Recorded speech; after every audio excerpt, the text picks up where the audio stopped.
Special chutney for dosa, rice and ചപ്പാത്തി.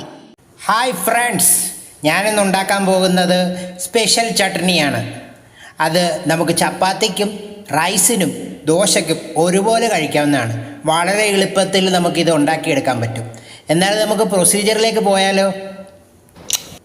ഇതിന് വേണ്ടത് medium size ഉള്ളി, ഒരു തക്കാളി, പിന്നെ എരിവിനനുസരിച്ചും പച്ചമുളക്. ഞാൻ പറഞ്ഞു വന്നതെന്ന് വെച്ചാൽ അരിയാൻ വലിയ ഡെക്കറേഷൻ ഒന്നും വേണ്ട, നമുക്ക് പിന്നീട് അരച്ചെടുക്കാനുള്ളതാണ്. ഏകദേശം അത് മൂന്നും വഴന്നിട്ടുണ്ട്. എന്നിട്ട് നമുക്ക് കറിവേപ്പില, വറ്റൽ മുളക്, ഉപ്പ് എന്നിവ ഇട്ട് ചെറിയ രീതിയിലൊന്ന് വഴറ്റിയെടുക്കാവുന്നതാണ്.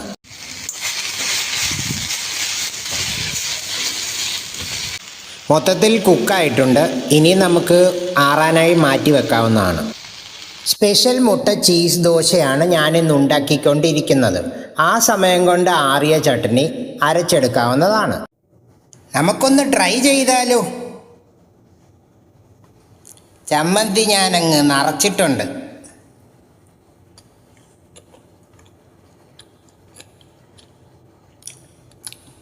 വിചാരിച്ചത്ര മോശമായിട്ടില്ല.